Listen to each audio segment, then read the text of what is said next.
Shalom. This is Avraham Shira from Eretz Israel. Welcome to our Erev Shabbat talk. We've just come out of Yom Kippur last night, and what's happened? What's different? What's changed? What is change? Every day you wake up, you kind of feel the same. Some days things do seem different, but it always seems to go back to the same, with a capital S.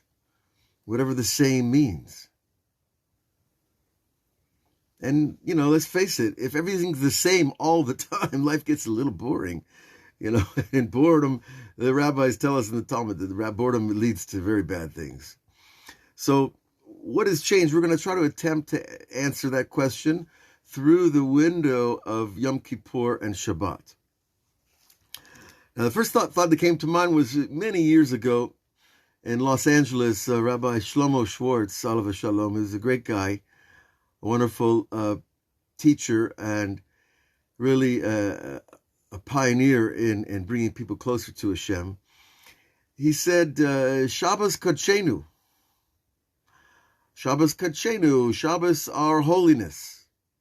Shabbos makes us holy, gives us a day off, a day to contemplate, a day to be closer to Hashem, or at least to try. Shabbos Kodshenu, and he said, no, Shabbos could change you. A little play, right? A little play with the words can play with our mind a little bit. That Shabbos could change you. Not just Shabbos Kodshenu, because after Shabbat, I really shouldn't be the same person. What's changing, though? What really changes? I'm the same guy. I like the same things. I have the same tendencies, the same problems, perhaps. What's really going to change? People talk about midot, changing their character traits, working on themselves. Okay, that sounds good, to be kinder, less angry, more patient, less demanding, less controlling, more understanding. It all sounds good on paper. It sounds good in words. But how does it look in reality? So, Rabbi Nachman says a simple thing. The sign of your faith, that you're really a person of faith. Now, there's a lot of levels of faith, endless levels of faith, because every person has their own level. So there's endless people, there's endless levels of faith. Just about. 7.5 billion is, well, in my mind, is kind of like endless, You're not going to count those people too fast. Each has their own level of faith. It might be invisible. They might not even know that they believe in anything. But the sign of our faith is not talking about faith. I believe in this, I believe in that. Oh, I don't believe in that. Oh, I don't believe. No. The sign of faith that everything is from the Creator is patience. If it's coming from Him, then who am I to hurry it? Who am I to slow it down? Who am I to interfere with the outflow of creation as God designs it for each person? Each person has their individual providence.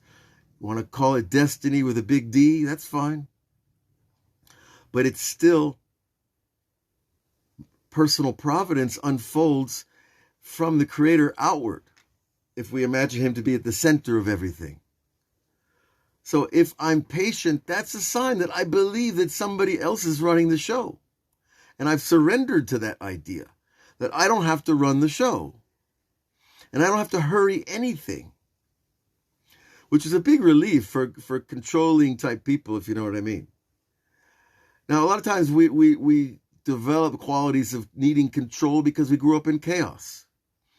And the world created v'tov v'vohu al pnei tahom, that God created the world from chaos.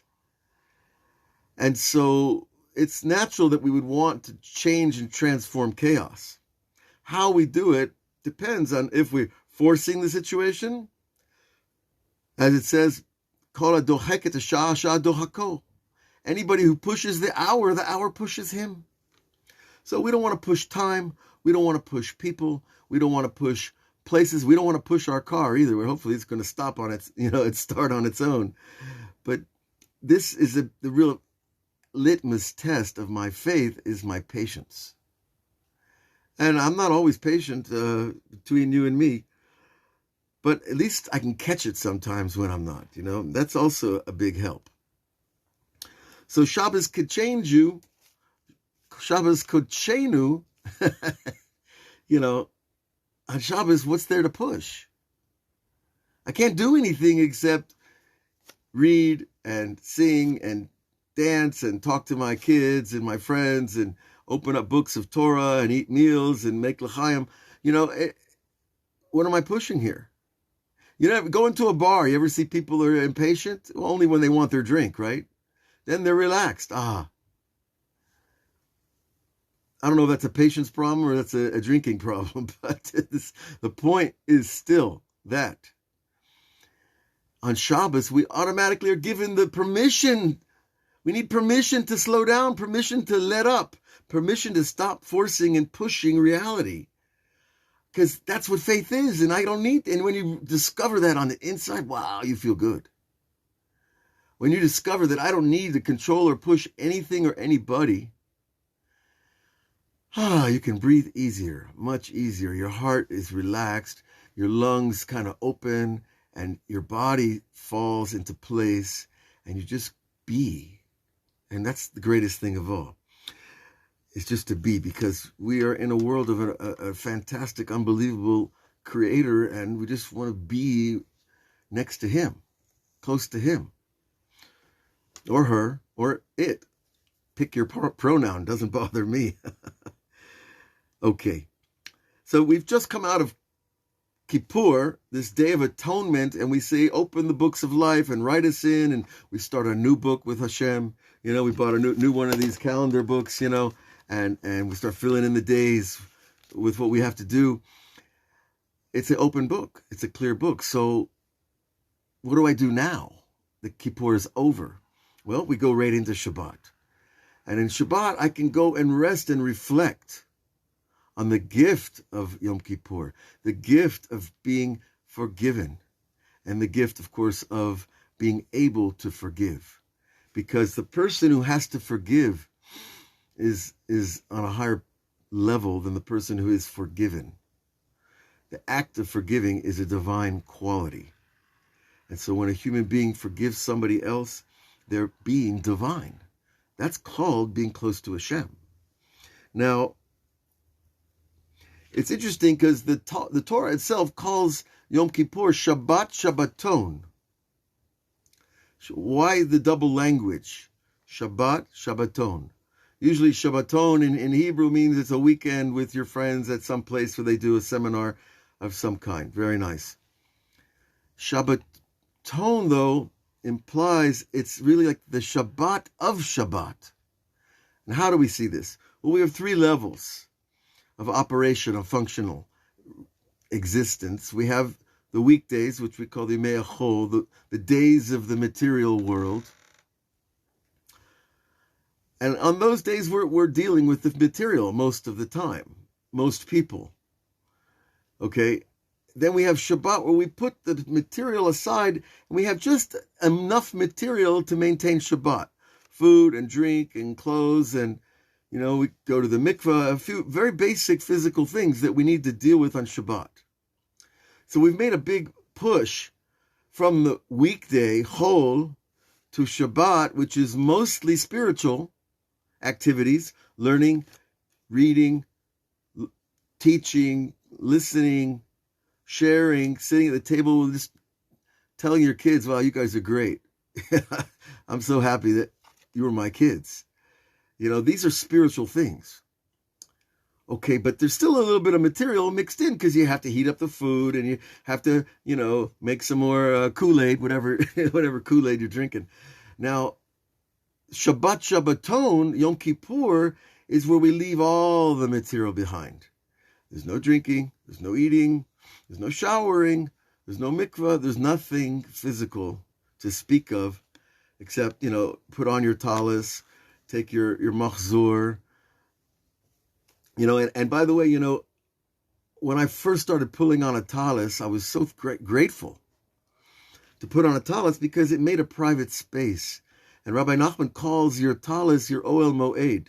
And I've taught for over 20 years in a women's seminary, and I tell women, if you need that privacy, get a shawl, something to cover your head, your face, your shoulders, that you can have that little Ohel Moed, that tent of meeting with God.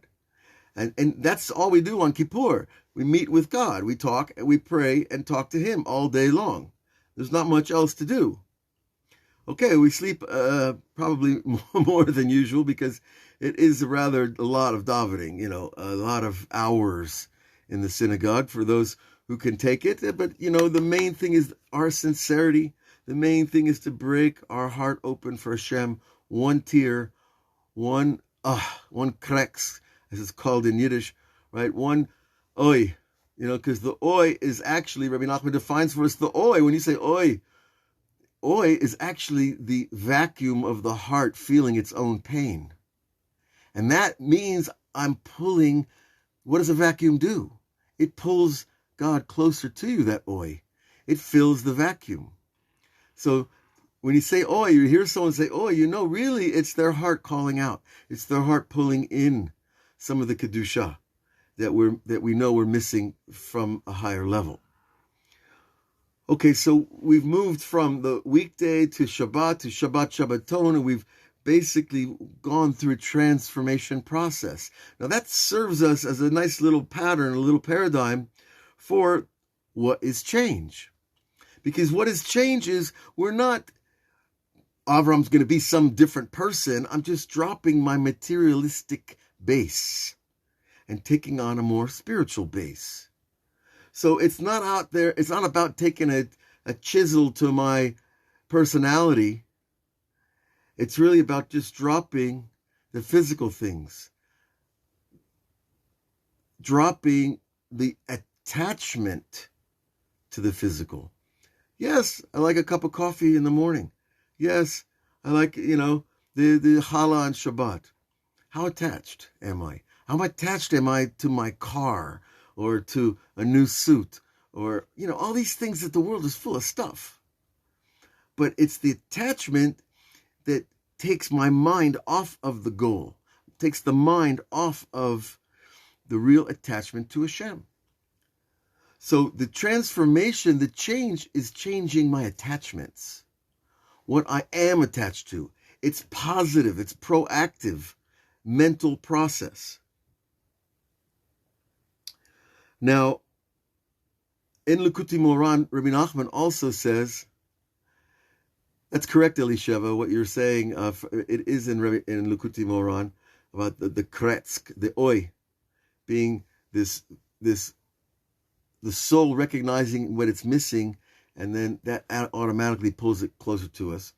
But Rabbi Nachman also says that in Torah 70, that the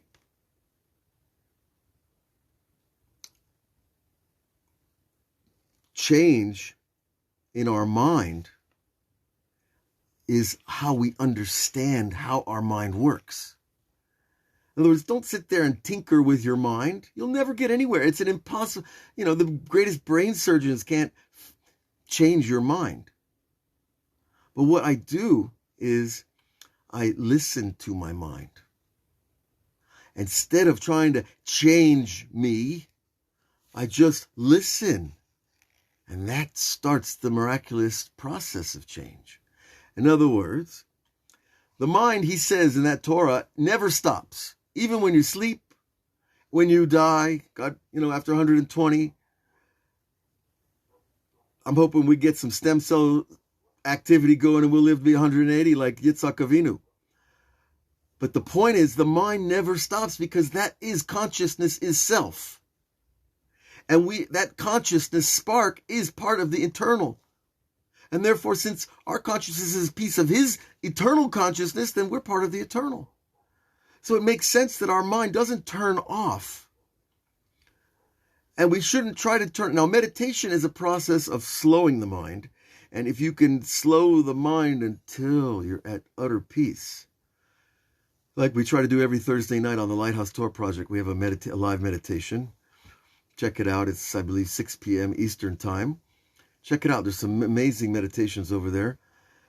And that is not controlling the mind by controlling the mind. It's by not controlling the mind, we actually control it. It's one of those intuitive paradoxes of Judaism. And so we slow the mind, slow thought, but you cannot stop thought completely. Because that's who you are. That's where you live, is in your thought pathways. And this, the Tikkun Zohar says in the beginning of the Tikkun, that Rabbi Shimon Bar Yochai would experience the presence of the Shekhinah b'rehitei hamoach. What's rehitei hamoach? It means the pathways of the mind. You don't have to look far for the Shekhinah. You just have to look inside your own mind. What's driving your thinking? But to achieve that level of understanding the driving of my thinking, I have to slow down. I have to take it easy. I have to breathe deep. I have to be self-observant with a cool, calm, unsubjective eye, to try to be as objective as possible, to look at my own thoughts. Okay, so when we do that, then we can turn the wheel right or turn the wheel left, just like driving a car. And after Yom Kippur, we have this clean mind, this clear mind, thank God. And I don't want my mind going to all these places that I don't want to go. So, you just turn on the news and there's plenty of places you don't want to go. So I can't stop my mind from going anywhere, but I can turn the wheel and steer it where I want to go.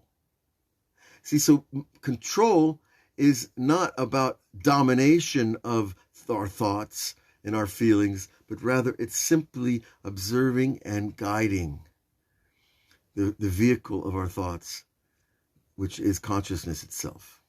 Like this fly on my nose. Now, what am I going to do with him? He's okay. He's not bothering me. Are you? It's a good test, our relationship to flies and mosquitoes. Hey, folks, it's so great to go from Kippur into Shabbat because you don't have to go back all the way into the first stage, the whole of the weekday. We just Kippur, get ready for Shabbat, and we have Shabbat. So it's a wonderful, Judaism is just full of these little wonderful things that God designs to help us get closer to Him. So I want to bless everyone with this consciousness about our consciousness. Quit trying to control the car. Just watch your thoughts and decide where you want to go. And if you end up if you're thinking suddenly about it, something that bothers you, something that worries you, something that, let it go and decide, no, I think I'm going to think about, what was the first Shabbat like for Adam and Eve? They didn't have any guests. Well, they had one, but they didn't want him, right? The primordial serpent, right? He's an unwanted guest, but we can't control who shows up sometimes, Sometimes we get these knocks at the door on Shabbat in the middle of the meal and people just show up. And it's a wonderful little surprise. Because every person is a world. So when you bring someone into your Shabbos table, you're bringing a world into your family, and you're showing your kids the world is a big place. And you're teaching yourself and your family that we're open to the world. We're not afraid of the world. We're not afraid of diseases and governments and terrorists. They got their own problems. The only thing we're really supposed to be afraid of is going against God's will. That we suddenly get willful. That I forget who I'm working with here. Because He is the creator of consciousness and we share little sparks of that. We want to guide that back to Him. And you'll notice on a day like today, after Yom Kippur, what happens? Negative thoughts start popping up. But they're not popping up to distress you. They're not popping up to drag you back down to where you don't want to go. They're actually the spark of holiness that had fell into that vessel called worry, that vessel called bills, doctors, lawyers, whatever you worry about. That's a vessel. It's a garment.